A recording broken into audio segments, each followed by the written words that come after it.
Aqui.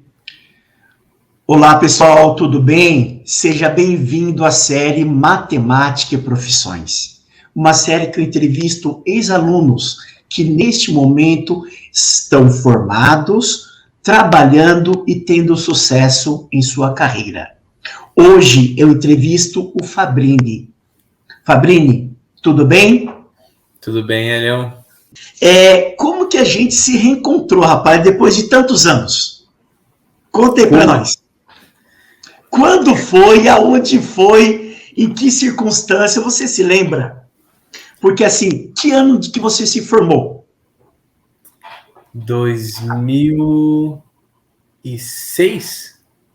2006. 2006, beleza. Mas 2005 foi, acho que, o último ano que eu tive aula com você. Porque 2006 eu me formei em autoescola, né? Eu fui pro... Isso, beleza. 2005. De 2005, quando a gente se reencontrou? Cara, a última vez foi em São Paulo, né? Em No São Paulo. Restaurante. Acho que Lembra disso? Lembro, acho que o nome do restaurante era Chalezinho, se eu não me engano, não é isso? Chalezinho. Eu conto isso para os meus alunos, por isso que estou pedindo para você comprovar, tá? Lembra em que ano foi isso, Fabrini? Cara, eu acho que foi um pouco antes aí da pandemia, foi 2019? 2019. 2019? De 2005 até 2019, perfeito? São 14 anos. 14 anos, né? cara. 14 anos. E aí a gente tinha um contato, professor-aluno, você sempre muito dedicado. E aí eu estou em um restaurante, por um acaso você também estava lá com sua namorada, não é? Como o mundo é pequeno, Fabrini. Como o mundo é pequeno. E aí eu bati o olho.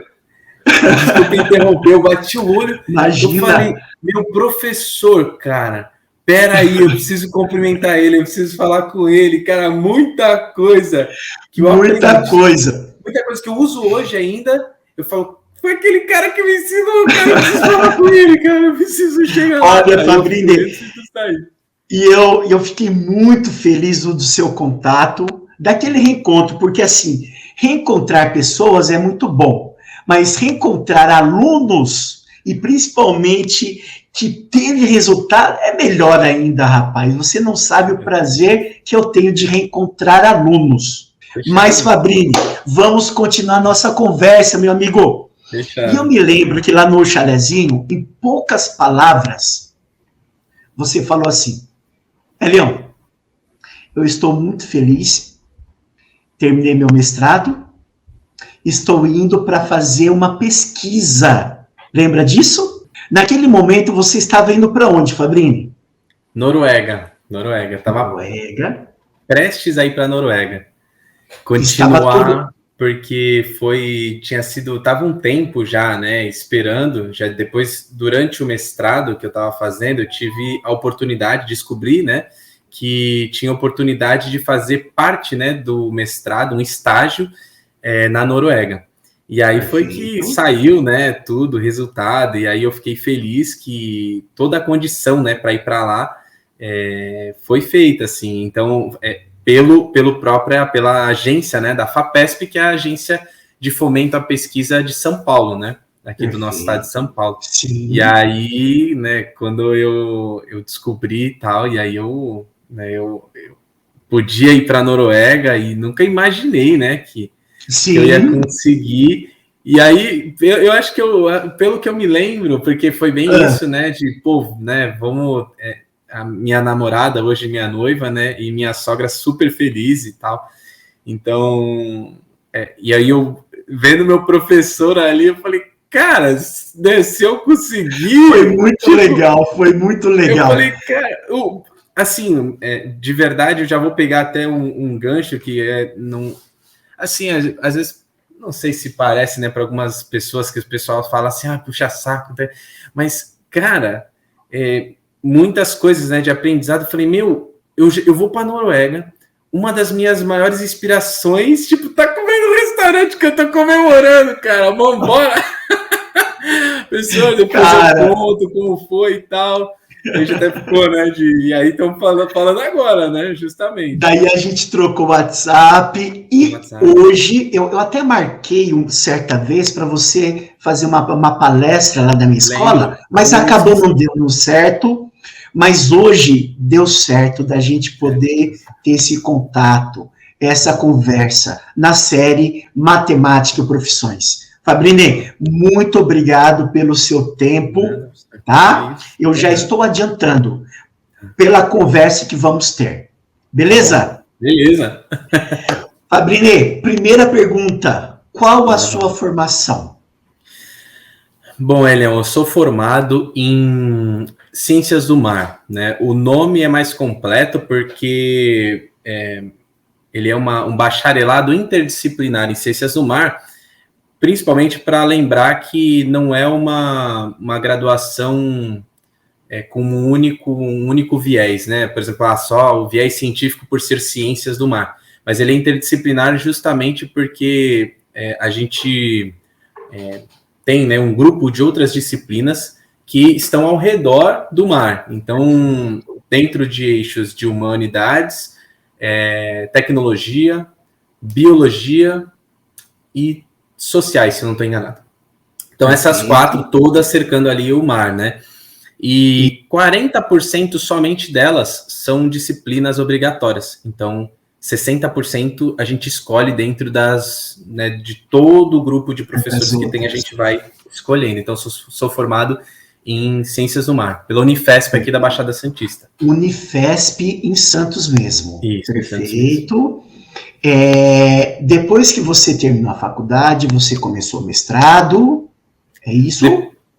Não diretamente, porque depois que eu comecei, depois que eu terminei Ciências do Mar, eu tinha a possibilidade também de fazer engenharia, né? Já era uma programação, digamos assim, da própria Unifesp, né? A gente tem esse direito de escolher alguma outra especialização. E aí, por mais que eu já gostava da área de ciência, eu queria ter certeza de que eu não me arrependeria, né? Na época era essa minha mentalidade. Então eu falei, eu tenho a oportunidade de fazer engenharia, então deixa eu ver se eu não gosto, né? Já que está na minha mão, não preciso prestar vestibular de novo, vou começar a fazer. Mas eu não deixei de fazer ciência, né? Desde o primeiro ano que eu fiz, então eu já estava, desde o primeiro ano que eu entrei, em 2012, eu já comecei a fazer pesquisas, e aí em 2014 eu me formei, em 2015 que eu entrei na engenharia. Eu fiquei mais um tempo fazendo algumas disciplinas, mas aí eu já comecei a trabalhar já com pesquisa. Agora, especificamente, eu estou trabalhando como técnico no laboratório, técnico de laboratório, né, científico. Então, hoje, especificamente, por ser um período de transição, quando eu fui, né, para a Noruega, eu não sabia como que eu ia ver o meu trabalho lá. Então, eu fiquei um pouco mais aberto sobre já terminando o mestrado, pensando num projeto de doutorado, que normalmente é o que a gente faz. Então, hoje eu trabalho como técnico de laboratório. A minha função, basicamente, é promover uma estrutura para a pesquisa de alguns projetos. Então, tanto um projeto universal, que é o projeto que a gente tem aqui no Laboratório de Aquicultura e Microbiologia, e também fazer com que os alunos que estão vindo de mestrado, né, mestrandos e doutorandos, tenham as necessidades supridas. Então, por exemplo, análises de pesquisa que eles ainda vão aprender, são alunos que estão vindo, às vezes, de outras universidades, ou eu vou ensinar, ou eu vou mostrar, né, como que precisa ser realizado, algumas coisas. Então, por enquanto, eu estou como um técnico de laboratório. É uma outra vertente que dá para as pessoas trabalharem, né? No Brasil tem pouco disso, mas por sorte, tem digamos pouco, assim, no lugar... É concorridíssimo, porque é uma função estratégica. Né? Sem a sua função, nada funciona dentro de uma universidade. Perfeito. Dentro da pesquisa, né, se um determinado grupo quiser fazer uma pesquisa mais elaborada, mais complexa, você precisa dividir tarefas, né? E sem isso, você não consegue criar responder determinadas perguntas que esticam um pouco mais a fronteira do conhecimento. Então, se tem uma pergunta muito difícil, sem a participação de um técnico no laboratório, fica realmente complicado.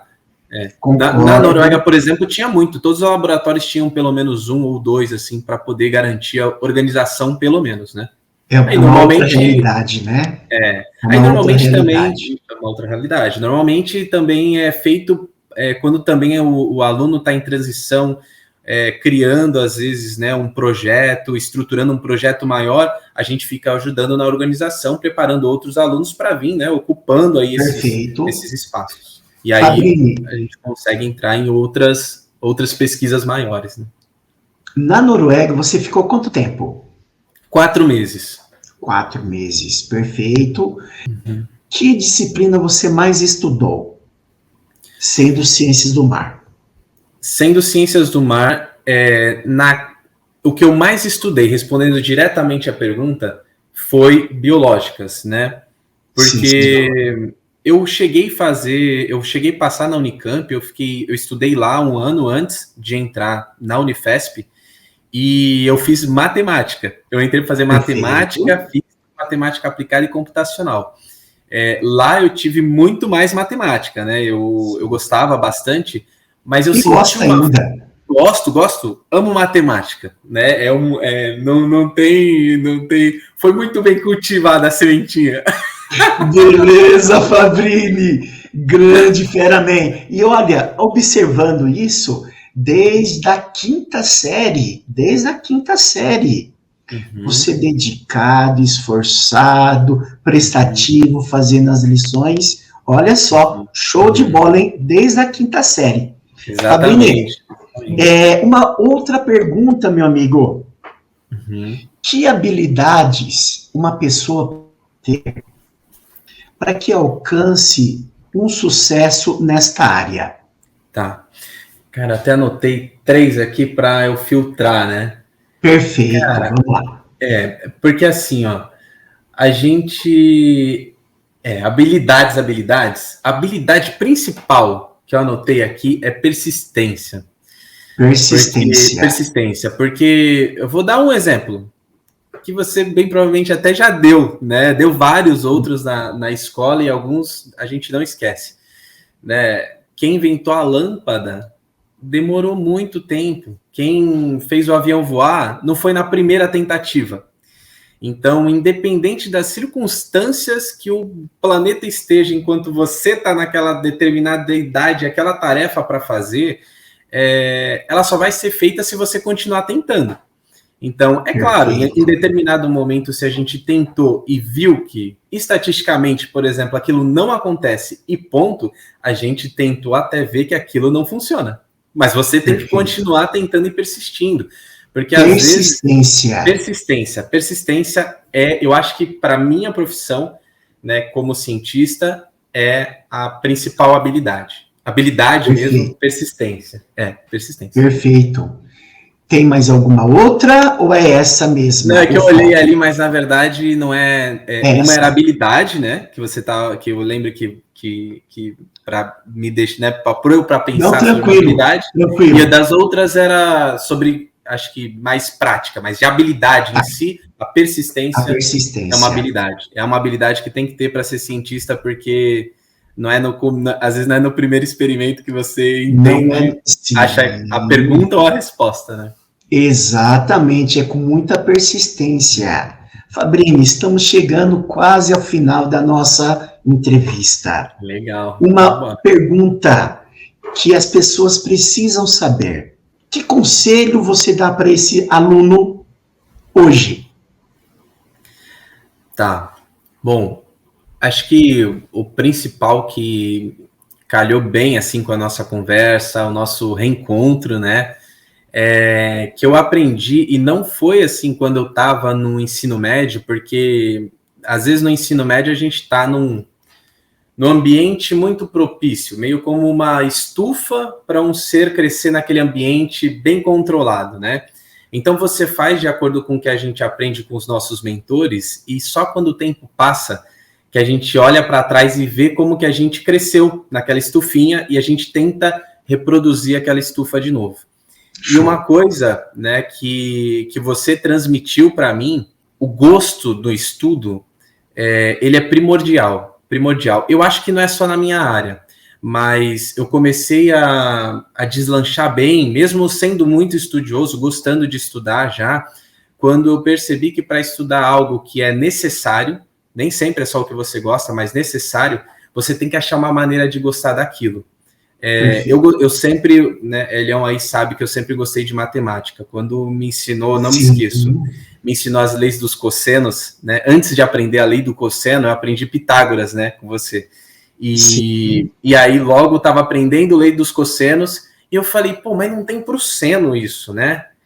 E aí eu falei, eu tenho que ter, eu preciso resolver isso. E eu fiquei o sábado e o domingo tentando achar Pitágoras para outros ângulos que não fossem 90 graus.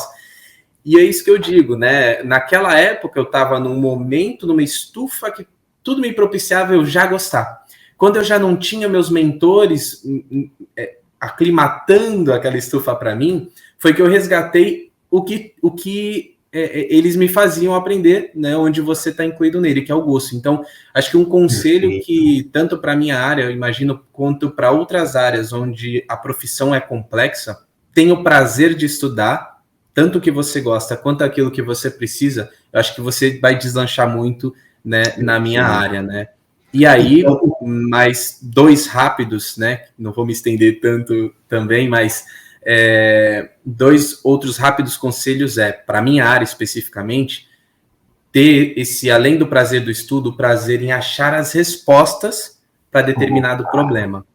Sim. Porque no começo, para quem está no ensino médio, eu acho que isso é muito importante achar as respostas, porque quando você vir aqui para o meu lado, ser um colega de trabalho meu, a gente vai ter que junto achar as perguntas. Você vai ver a resposta, você vai entender e você vai, aquele feeling seu deu certo.